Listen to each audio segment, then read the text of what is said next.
Today on Foreplay, we are talking about how to revamp the bedroom, 1 weekend, 3 commitments, better sex, all on today's episode, plus a special announcement coming at you soon. Hello again, and welcome to Foreplay Radio Sex Therapy. I'm your host, certified sex therapist Laurie Watson, author of Wanting Sex Again, and blogger at Psychology Today and WebMD. And I have with me Dr. Adam Mathews, my co-host, who's a couples therapist, psychotherapist, and president of NCAMFT. Foreplay is dedicated to helping couples keep it hot. Thanks for listening. Now on to today's topic.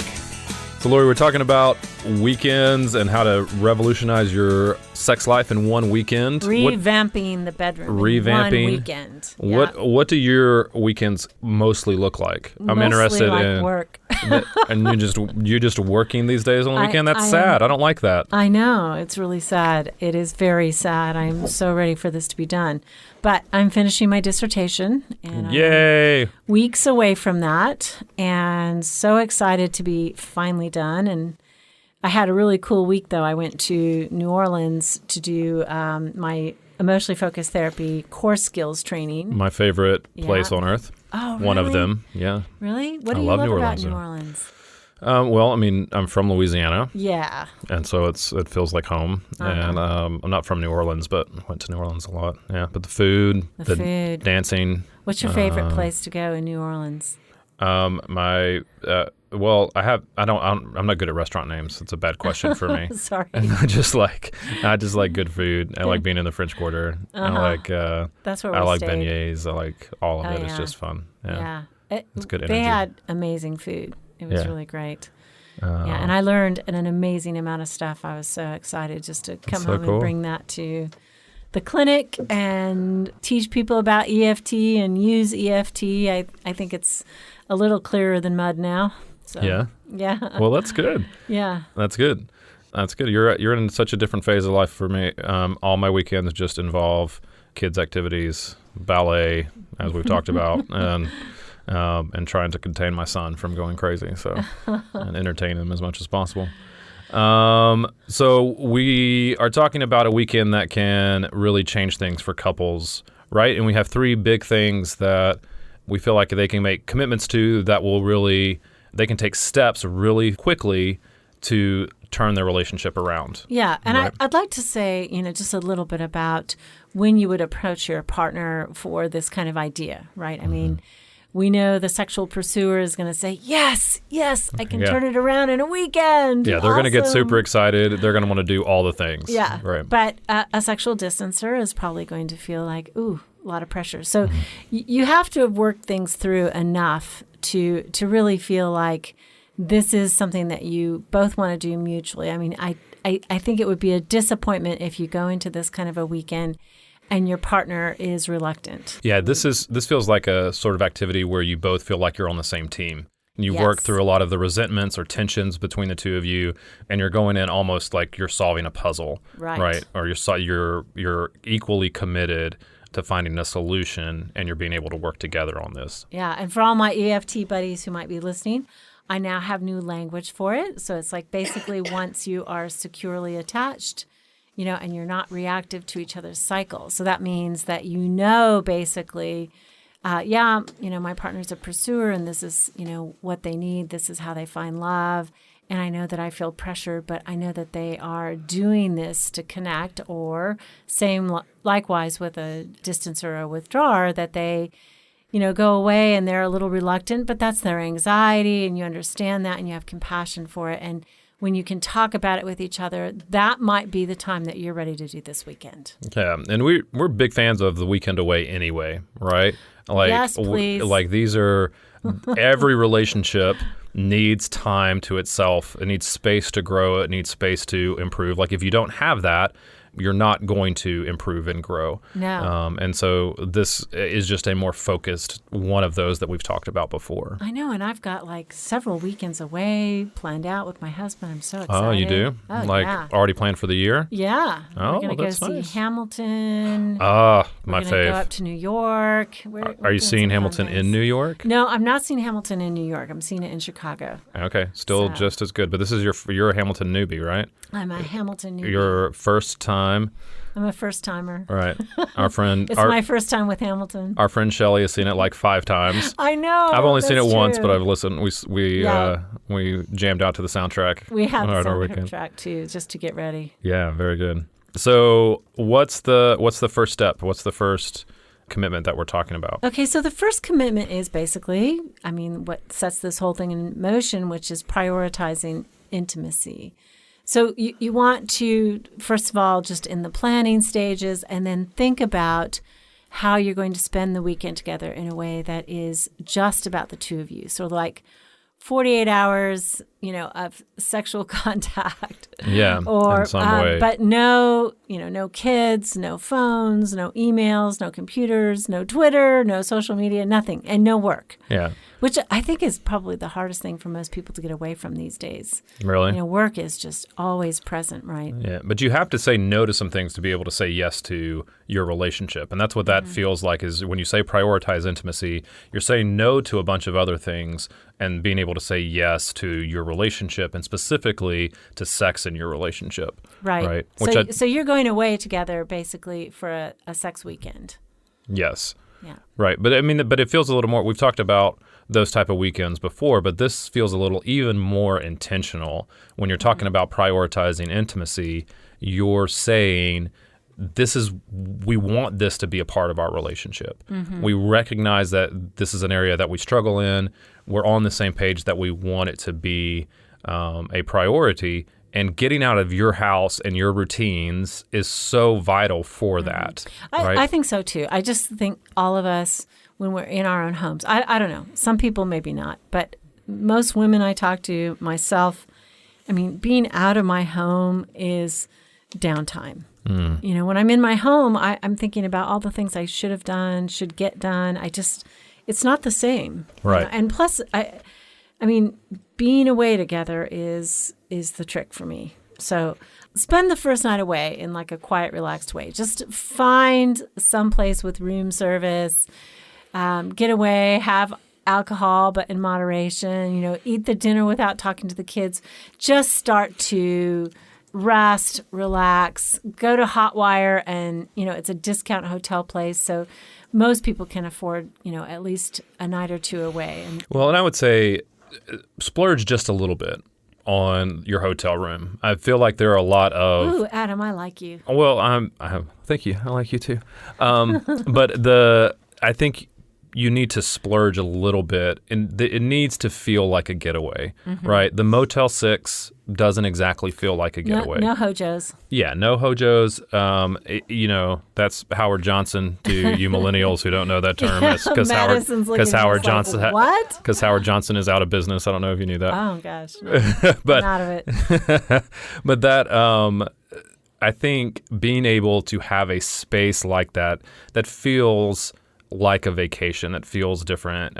You could find a cheap motel, but it's going to hinder rather than help. And so you want a space that's going to help this, right? Yeah.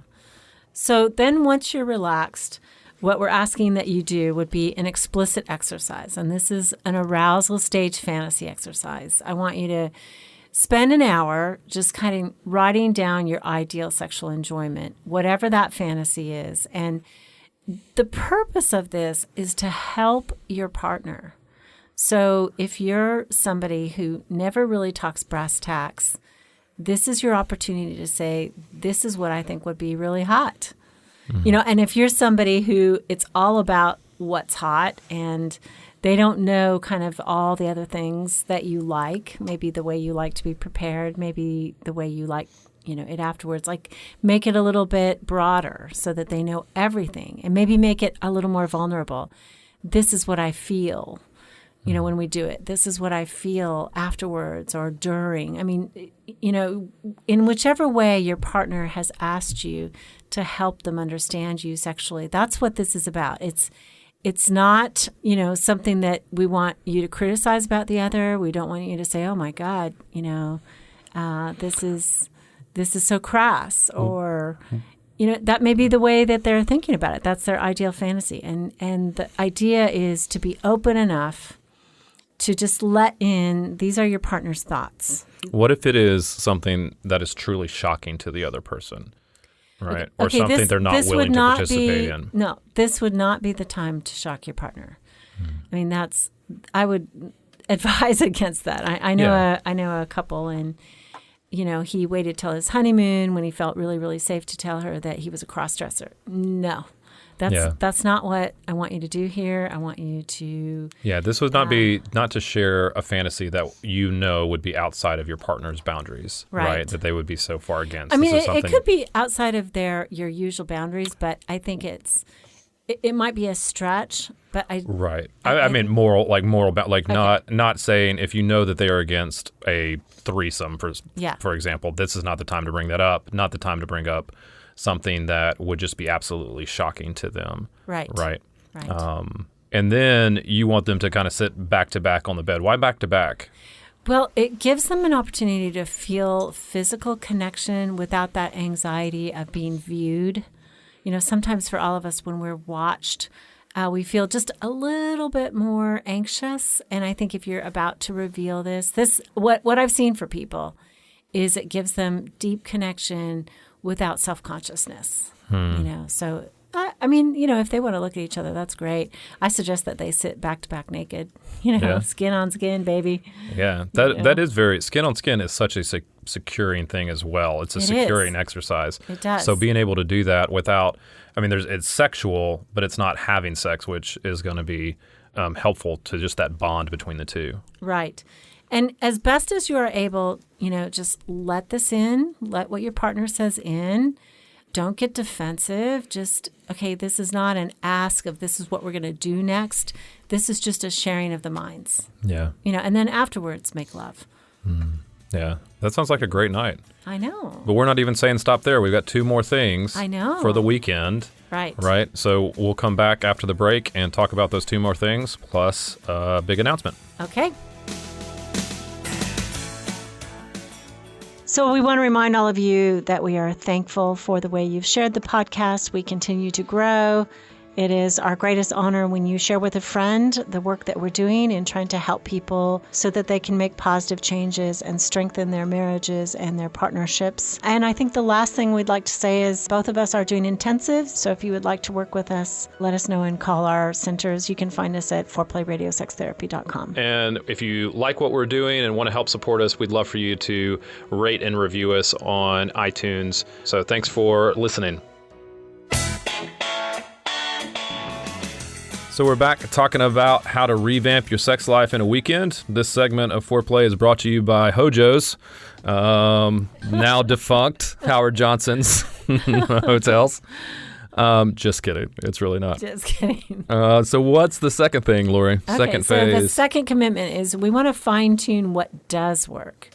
So we're going to find things that you're already good at. And the explicit exercise we want you to do is becoming a giver and a receiver. So we basically want you to do, like an oil massage, totally naked.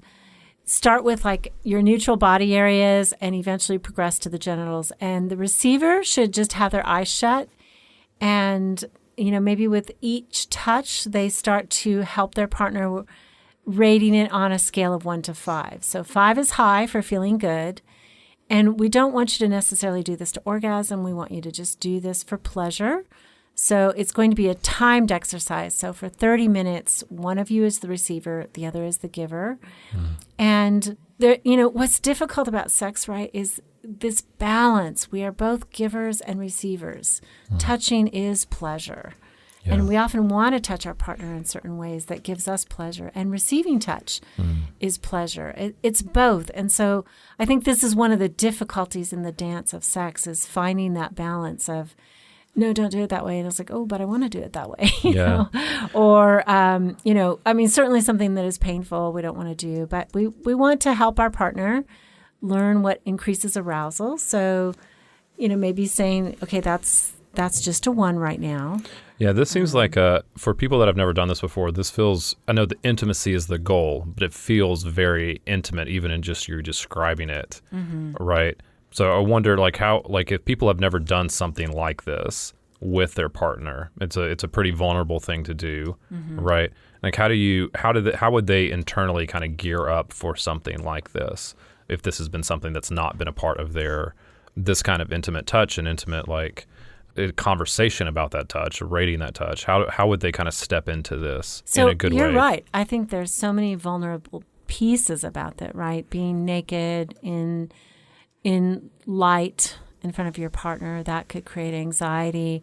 I think the sense of, oh my God, I don't really know how to do this, could create anxiety. Or, I always fail at this and it's just going to be the same old thing. I mean, there's all kinds of ways. So that's why I'm saying let's start from scratch. If you're anxious about being naked, draw the curtains. Most hotels have blackout curtains, and light a candle or something like that so that you can feel good. Maybe do this after a cocktail lunch, Yeah. Alcohol helps in these situations, yeah. right? I mean, alcohol is a disinhibitor, right? And so anything that disinhibits you so that you can get relaxed is good. But I think that's a great point, Adam. And I think as, your arousal increases, you want to help your lover understand that. So certainly something that didn't feel as good in the beginning, maybe it didn't feel bad, but it just was neutral and now feels really good. You want to briefly say that. This is not a correcting time. This is not like, okay, I don't like that. Do this, do that. It's more about that's a 1, that's a 2, hey, that's a 5. It's really just using numbers to guide your partner, and also try to remember that touches change as arousal changes. Yeah. And then you're moving on to Saturday afternoon. Oh, right? yeah. Okay, so this can't be after a cocktail lunch. Yeah, you had them start in the morning. This one's after a cocktail lunch. Hey, a mimosa maybe. A mimosa, that's right. But in the afternoon, you have a more dynamic exercise to kind of see what their patterns are. Yes. Okay, so this is difficult because we're going to have you follow up 4 sentences with your thoughts. And we're going to post this on our show notes so that you can, you don't have to write this down. Okay, so this dynamic exercise, we're going to have them analyze their patterns and also talk a little bit about things that need to be readjusted. So honesty in marriage is spelled T-A-C-T, right? Tact. We want to say something that is kind to our partner. We don't want to make comments about their body at this point. We're talking about interaction. Tact, oftentimes, too, you need to know what the language is of tact. A lot of times people just don't have the right language or the right words, and so they end up searching for things in the moment rather than knowing what are the things that they can, is basically sentence starters, right? And that's, I think, what we have for them in a lot of ways is 4 sentence starters that just get that conversation rolling in a very tactful way. Right. It's also a way that couples who are in sync with each other can talk about what's happening, what they see their part is in the whole dynamic, what they need from their partner, and the commitment they're making. So the first sentence that we want you to talk about, and you only get one of these each, is, in my opinion, our weaknesses regarding sexual intimacy are, what would we get? Okay. Fill in the blank. Lack of frequency, lack of oral sex, pain with menopause, we don't have enough time. Experimenting with new things. The lack of variety, whatever. So whatever you think, and you want to make it simple, and this is not a paragraph answer. Yeah, it's 1 or 2 things at most. It's not a session to complain. It's we're looking for a way that couples who are already in sync can just talk about ways that they might take some corrective actions. Yeah. And then the next one, it's always important when you voice your opinion about what's wrong to then also take responsibility for your part in it, right? Right. So the second one is just my contributions to the difficulties are fill in the blank, right? They are, I'm not romantic enough. I don't plan dates enough. I'm not responsive enough. I don't give you enough feedback about what I like or don't like, right? It's just being able to take responsibility for those things that you contribute to where you are sexually. Yeah. Number 3, one specific concrete thing I need from you to make this better is X. So maybe you've just said, I'm not romantic enough, but what I really need from you is to hire a regular babysitter on Friday nights so that I know I have to plan Friday nights or, whatever. Mm-hmm. It's just something that your partner can do that would really help. Yeah. And then the last one from my end, I commit to making things even better by stating something, again, concrete that you're able to do. I commit to plan 2 date nights in the coming future. I commit to telling you more what I like and what I don't like in bed. Mm-hmm. Anything like that you can just say, this is what I'm bringing. Again, I'm bringing to the table. I commit to kind of help resolve both of these, the weaknesses that you said, the weaknesses that I said. This is how I commit to trying to resolve them on my side. Yep. And then we're not going to ask you to make love after this because we know that you might need to kind of soothe your feathers after this, but we want you to rest and maybe walk and exercise and know that exercise actually improves arousal preceding a sexual incident. So maybe you take a nap, then you go for a long walk, and then you want to come home to the hotel room. And what we suggest here is eat appetizers and drink lightly and then make love. Mm-hmm. And then go to dinner. And then go to dinner. Right, because after that. We do not want to go to dinner first. That is a bad formula. Yeah. And then finally, the last thing, expanding your sexual repertoire.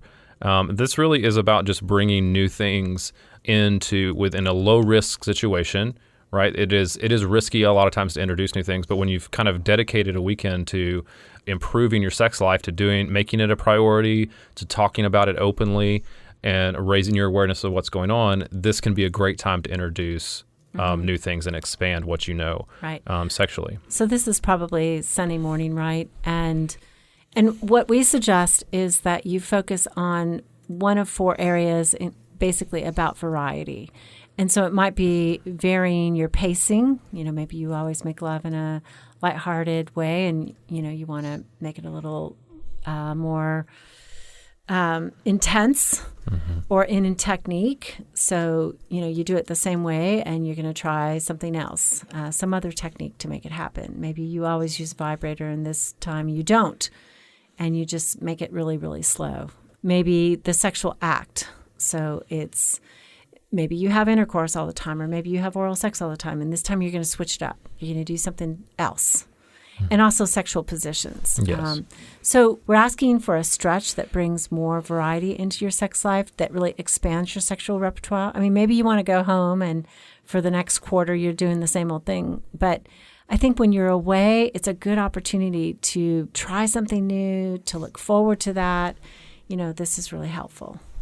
And so the exercise specifically, really, it just begins with each of those things. It's fantasizing. When you've chosen that area, fantasizing out loud to each other while discovering what would be fast or slow, what would be pleasurable if you move faster, what would be pleasurable if you move slower, more encounter. And like a technique challenge would be something like practice edging, which is basically bringing each other close to orgasm and then stopping right there. And that, that creates really high arousal. Yeah. And then being able to just brainstorm if it's sex acts in which you're gonna venture out in, listing as many of them as you can think of without being judgmental, right? Doesn't mean you have to do them, but you're just listing them. And then after you make that list in 15 or 20 minutes, then just circling 2 that you'd be willing to try, and then actually doing them. Do them. And just try it. Yeah. And then sexual positions, right? Right. Sexual positions, couples have favorite positions that maybe help them reach climax, but, try something else on the bed, in the shower, standing up. Okay, so we have basically 1 weekend to better sex, and we want to go through that really quickly with you again. You want to prioritize intimacy. Everybody knows what they're getting into here. You're going to fine-tune what works, and then you're going to expand your sexual repertoire. So have fun, you guys. I hope this weekend works. I want to hear feedback. Yeah, it sounds like a good weekend. Yeah. Positive. So we have something to tell you all. Yes, it is a hard thing to talk about, but we need to let you know that I will be leaving the podcast in a couple weeks. Yeah, it's a hard decision to come to, but it's one where I need to focus on some other things in life and kind of move on. It's been a great season, one of the highlights of my career, honestly. And we'll talk more about it as the last show gets closer. Yeah. But you have a great person coming on. I do. And excited about that next phase for Foreplay. But I'm going to miss you terribly. When Adam told me this, I cried for 2 weeks. It was just like, you are kidding me. But I understand it, and I support you, and I'm glad for you. But I will miss. I'm going to miss you. I will miss you as well. I'll miss the show. I'll miss the interaction with our listeners for sure. But everything kind of has a season, I think, and. So for me, it's just time to move on to something else. Right. And any of you who would like to reach out to Adam to thank him or express your gratitude for all he's given, please send us a message at info@4playrst.com. Yeah, that would be nice. And I it's hard to believe, but it's been almost 3 years now, Three right? and a half almost. 3.5 almost. It seemed to fly by. It flew by. Yeah, and tons of episodes, tons of memories. And we're going to talk about what we learned and how we developed, and we're going to share our bloopers with you. Yeah. Not all of them. Some of them are rather racy. But yeah, just glad to have been a part of this and really thankful for this opportunity. And so we'll talk more, I think, in 2 weeks. In 2 weeks. So next week we're going to do another one on money. We're going to talk about pursuers and distancers and money, and then we will say goodbye to Adam. On the next one. So thanks for letting me share this space, and we'll talk more about it going forward and kind of introduce your new host, and it'll be great. Good. Well, you know I love you, dude. I love you too. Thanks for all the memories, guys, and we'll talk more soon. You can now call in your questions to the Foreplay question voicemail. Dial 833-MY-4PLAY. That's 833-4-PLAY. And we'll use the questions for our mailbag episodes. Hey, help us stay on top here at Foreplay. We'd love it if you would subscribe and share it with your friends. And please take 1 sec and rate and review us. Thanks so much. All content is for entertainment purposes only and should not be considered as a substitute for therapy by a licensed clinician.